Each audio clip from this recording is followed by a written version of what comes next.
having forced yourself to do this podcast and have now the opportunity to talk to all these people, anything you've learned from doing this so far? I've learned how to stop saying and like. I've started picking up on my filler words more, which is important, especially in a professional setting when I go to work. I agree with that. I've learned how to look people in the eye more and keep a conversation going and listen, which is really important because with anxiety you tend to listen and then you're like, oh, what do I say when they let me talk? Yeah, I think no filler words, listen, look people in the eye. Oh, and hold a conversation. One of the things you really say all the time is that pretty much everything is commoditized except for relationship. It makes me happy as a father, as someone who is in awe, quite frankly, of how far you've come from having this anxiety, being able to do these podcasts, to know that not only have you overcome this anxiety, but all of these amazing things are coming out of this that I know are going to help you later on.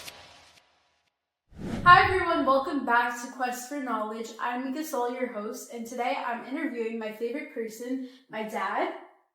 He's doing his little dance. Here I am. Hi everyone. So today we're going to talk about anxiety because this is something we both have struggled with our basically entire life. So do you want to start with where your anxiety started? And first of all, look how cozy we are. We're doing this at home. Mika wanted to drag me into my office and do it, or into the studio. I refused. So here I am, sitting cozy, wearing our t-shirts and our sweatshirts. I feel really good. So when did I first realize I had anxiety? Is that the question? Yes. So I'm going to throw my mom under the bus here. It's going to happen. My anxiety, I think, started with health-related anxiety.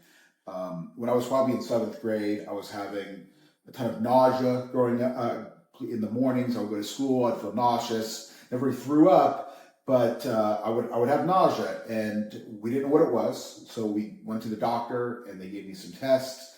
And I remember laying on my mom's floor, and my mom walked into the room and said, "You know what, Mr. A," that was my nickname that they called me. "You know, Mr. A, they found something.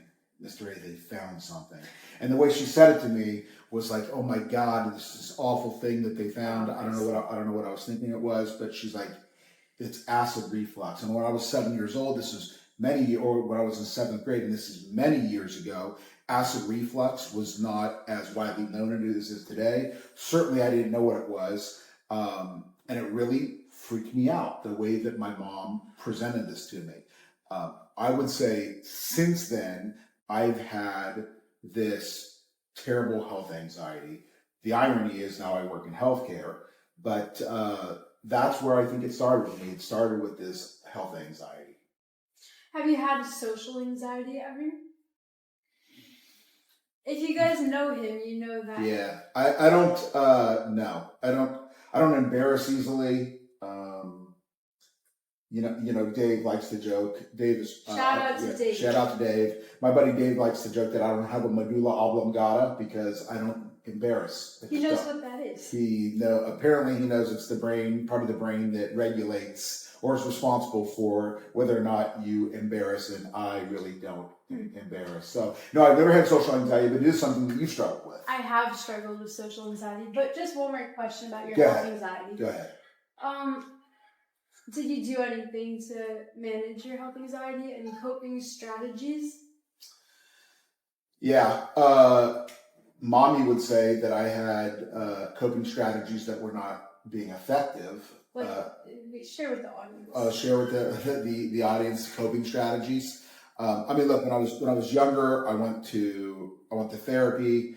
I've done a number of different types of therapy, none of which really, and I'm talking about sitting down with somebody and having a discussion.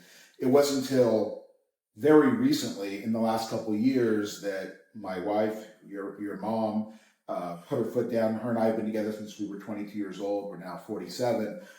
So she put her foot down and said, "I've had enough. This is having a major impact on your life. It's minimizing the amount of enjoyment you get out of your life. I think it's time that you don't just go and talk to somebody. I think it's time that maybe we get you on some medication."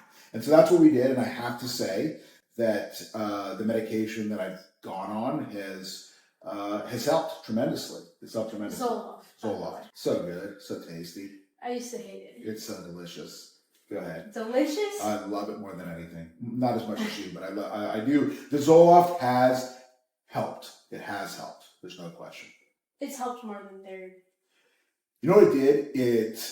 It took the edge off for me, and it allowed me to. You and I talked about this when I remember you had this when we were visiting my brother in Nashville. You had this complete breakdown where you had this major panic attack, and I was so scared. I downloaded this book on cognitive behavioral therapy where it talked about the whole idea was, or the name of the book was freeing your child from anxiety. Remember we talked about how you had the two different brains on your shoulders? You had the rabbit brain, which is the scared, remember this? Yes. You had the rabbit brain, which was the scared brain, and then you had like the rational brain. And so for me, what the Zoloft does is I have this rabbit brain freaking out over here, always scared, and that's overpowering my rational brain. What the Zoloft does for me is it allows me to reason with the rabbit brain. So I'm like, okay, I know I'm having these crazy thoughts, but rationally, I know that those thoughts aren't really true, right? Rationally, I can say, yes, Adam, you're having like this physical symptom, but the chances that the physical symptom is cancer or is it just indigestion, I'm able to regulate that, or the Zoloft helps me regulate those thoughts now. Do you feel like it's fully cured you? It's not a magical cure, obviously, but have you ever had a day where you were like extremely anxious even though you were on the medication? I have. Totally, you have? Yes. I know. That's why I've had to up my medication. I know, yeah. No, and I think that's a normal part of the human condition. I think the problem with anxiety is when it starts to inhibit our ability to enjoy our lives, right? Yeah. So that's the problem with anxiety. But I think it's totally normal. Like, look, you and I both are on Zoloft right now. There'll probably be a bunch of judgment from these people. I don't care. I love Zoloft. I used to refuse to take it. Yeah, it's helped, but it's not a magic pill. It's not a magic pill. And of course, you still have bouts of anxiety, which is part of the normal human experience. I just think for you and I, before we were taking the Zoloft, it was definitely inhibiting our ability to enjoy our lives. So did you have anxiety, like, while having kids? Do you understand what I'm saying? While having kids, but like when mommy was pregnant, you were like, oh my god, this is happening. Like, I have to provide for another human now. Yeah, by the way, I still have that anxiety. Last night... He doesn't let me go out at night. Well, last night when you got done working out, it's 9:00 at night, it's dark outside, you want to go to Publix to pick yourself up yogurt so you can have that for breakfast in the morning. I know that it's not safe for a 17-year-old girl to go park at Publix at night and walk in. I would prefer you don't do that. So yes, did I have anxiety until you got home, until I heard the garage door open? Yeah, I freaked out about that. So this is the frustrating thing. I don't know, it's not frustrating. The scary thing about having kids is realizing that so much is outside of your control and you have to leave it up to the universe or God. Because listen, I want to protect you all the time. I want to protect your brothers all the time. I want to protect your mom all the time. But I can't. So yes, that is anxiety producing. I've actually always wondered how it feels to be the male figure in the house. Yeah, so it's funny. You have a very traditional view of families, right? So you think, and maybe I was going to say yay for me. I don't know if it's yay for me, but I'm a specific type of dad. You're the best dad. Well, baby girl, I love you so much. I love you. So, but I'm a specific type of dad. I think there's all different types of dads.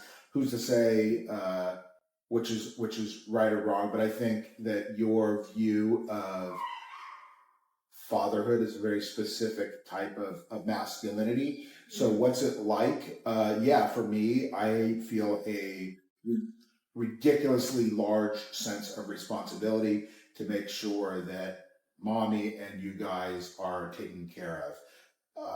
Obviously, otherwise I can could sell my business, move to Thailand, and live out the rest of my days in peace. Out of all right? the places, I'm just saying Thailand, whatever. Like Switzerland.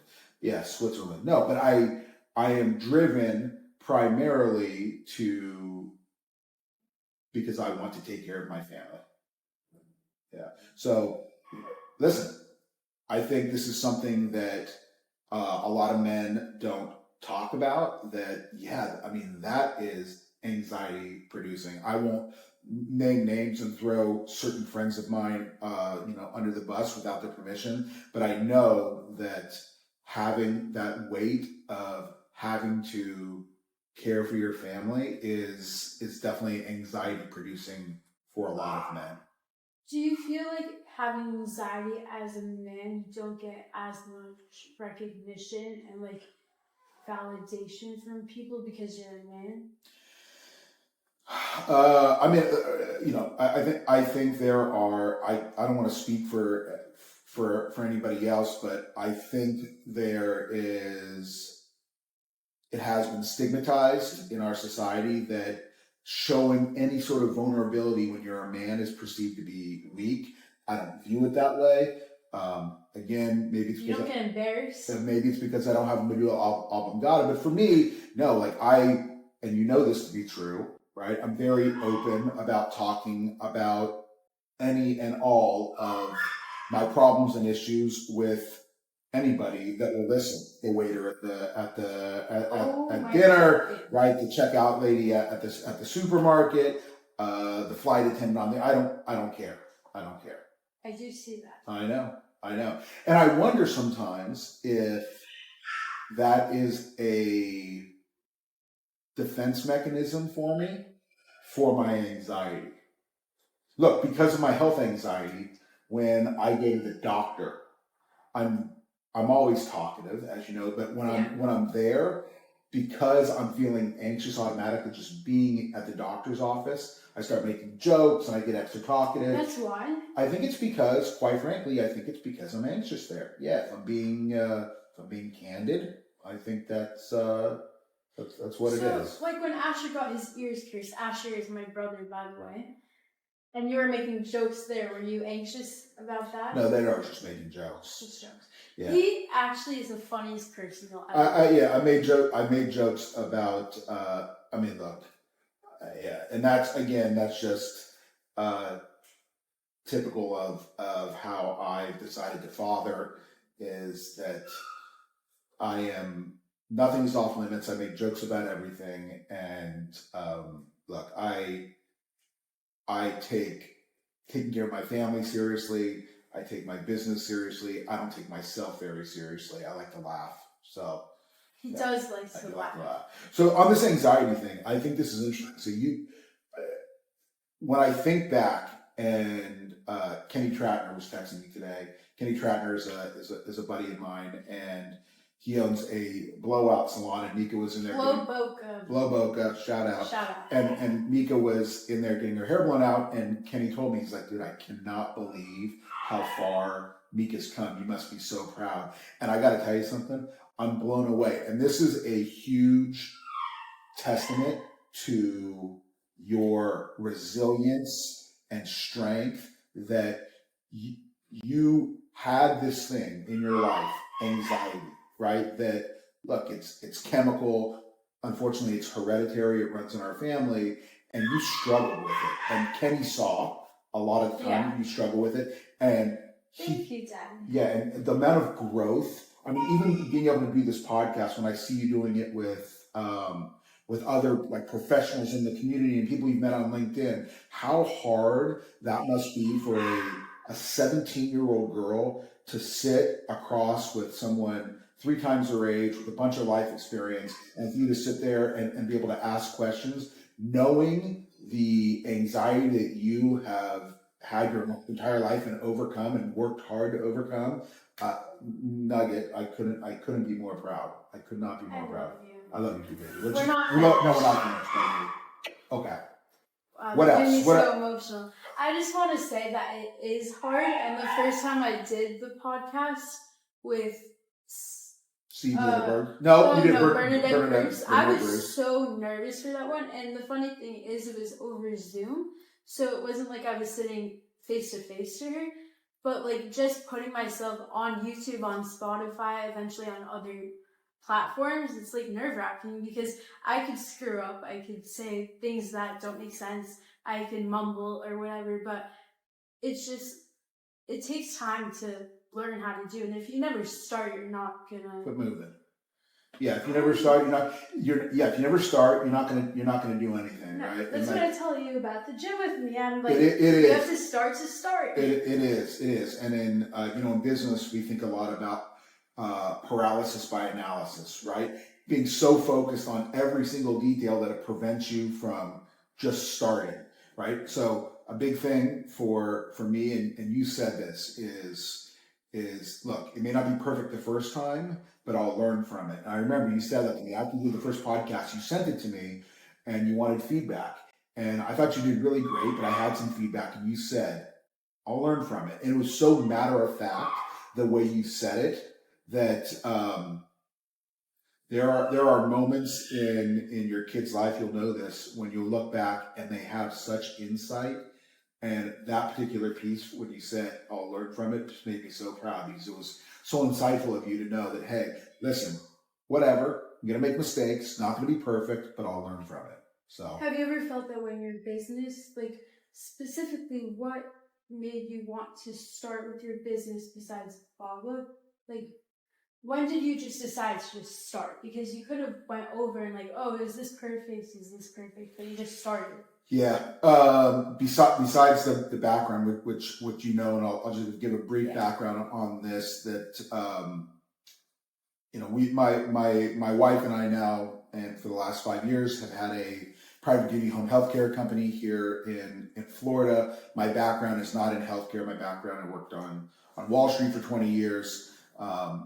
But the reason we initially decided to start this home healthcare company is someone that was near and dear to us. My wife's grandmother, we call her Baba, got ill and she needed care, and we saw how challenging it was to set this care up and organize this care. My wife, who's a nurse practitioner, said, you know what, I think we could do this better, and we decided to do it. But a big part of why I wanted to even start our own company is having enjoyed a lot of success on Wall Street during COVID. I was playing golf 7 days a week. I was going to the club and playing gin 7 days a week.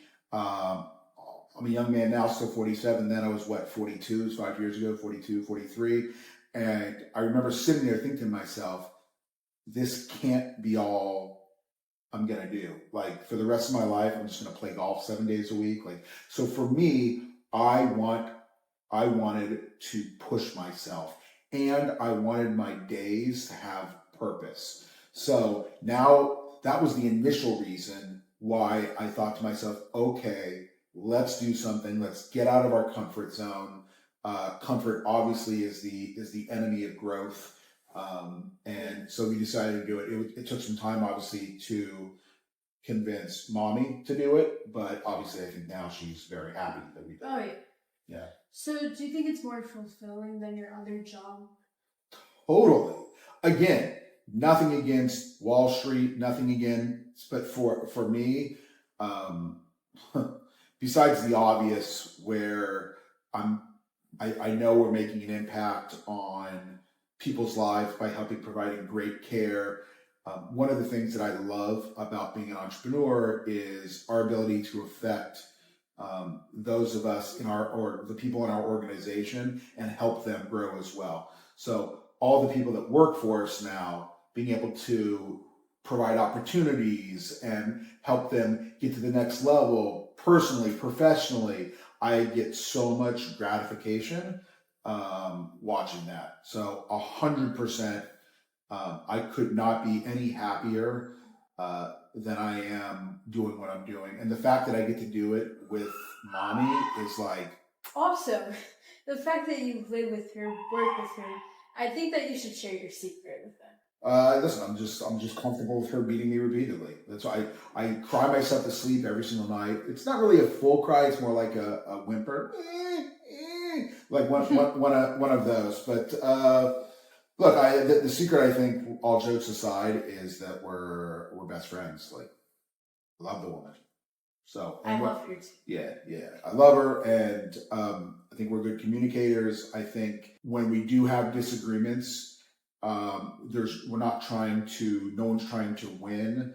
The win for us is that we resolve and move forward. It's not trying to like tit for tat or trying to score points. Her and I are on the same team, and even when we have disagreements, we know that we're on the same team, and no one's trying to win. You guys are the best parents. I mean, listen. No, genuinely, don't make a joke right now. I don't want to make a serious. joke. No. The best. No, I promise you, they are the best. Okay, it's subjective. No, it's not subjective. I mean, listen. If you're basing it on good looks and charm, yes. And your beautiful singing. And my singing voice, of course. I mean, these people have eyes. So obviously I would be the best in that.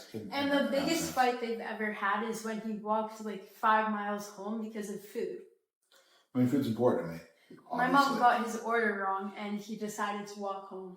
Yeah, just some context. Just some context.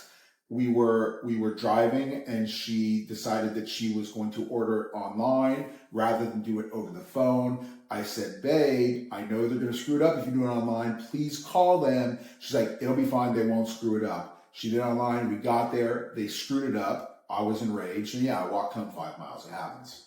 Anyways, let's not worry about what I did or didn't do. The fact of the matter is, you've overcome anxiety. That's very impressive. You've overcome anxiety. I've overcome some anxiety. I think it's a lifelong battle, obviously. It's a lifelong battle. So I'm curious, having forced yourself to do this podcast and having the opportunity to talk to all these people, any takeaways? Anything you've learned from doing this so far? I've learned how to stop saying and like. I've started picking up on my filler words more, which is important, especially in a professional setting when I go to work. I agree with that. I've learned how to look people in the eye more and like keep a conversation going and listen to listen, which is really important because with anxiety, you tend to listen and then you're like, oh, what do I say when they let me talk? Like, how do I answer? Is that a big part of your anxiety? I always overthink. I think about everything. I know. So I think about everything too, and that is a blessing and a curse. Yeah. It's a blessing and a curse. But do you think it's a symptom of your anxiety that you are, yes, when someone's talking to you, you're worried about how you're going to respond? Yes. I mean, it hasn't been like that throughout my podcast really because I'm really trying to listen. So I actually repeat some words that they say to me and actually learn something they said instead of just thinking about my own words. Yeah. Which is helpful. But for the most part, just listen to listen. And it's not just for my podcast. Like, I can take these lessons anywhere I go. Yeah, I think no filler words, listen to listen, and what was the other one? Look people in the eye. Look people in the eye. Oh, and hold a conversation. It's funny, and you're my daughter, so we obviously spend a lot of time together, and one of the things you hear me say all the time is that pretty much everything is commoditized, right? Everything is commoditized except for relationship, right? And these are core parts of building relationship, looking people in the eye, actually listening to people, what they have to say. So it makes me happy as a father, as someone who is in awe, quite frankly, of how far you've come from having this anxiety, being able to do these podcasts, to know that not only have you overcome this anxiety, but all of these amazing things are coming out of this that I know are going to help you later on in life. So, definitely. Will. Yeah. So amazing, baby girl. I mean, how much do we do this? So is it I think it's over. It's enough. It's enough. So you know what? I'm going to get some dinner. I'm going to try and convince mommy to get Mexican food. I really want some. I don't want Mexican food. Don't worry about it. I want Mexican food. So how do we wrap this up? Thank you for. Oh, I just want to give a shout out to my editor, Jovel de Lima. I'm not sure if I pronounced his last name right. Where's Jovel? He's in the Philippines. He's from the Philippines. He is the best editor. He gets my videos done with a very short amount of time. Jovel, not for nothing. If I could get some lumpia and some adobo right now, I would do that. But since I live in Boca Raton and there's no Filipino food right now, I was trying to give him a shout out. Jovel, nice work. No, seriously. Okay. He gets all my stuff done for me. Big shout out to Jovel. If you have a podcast and you need an editor, I can give you his contact. Fair enough. Are you going to wrap it up? How we do this? Thank you so much for joining in today. Quest for Knowledge, episode 4, with my dad. Adam Sall. Follow my little girl, Mika Sall. I love her so much. I love you. Peace. Peace.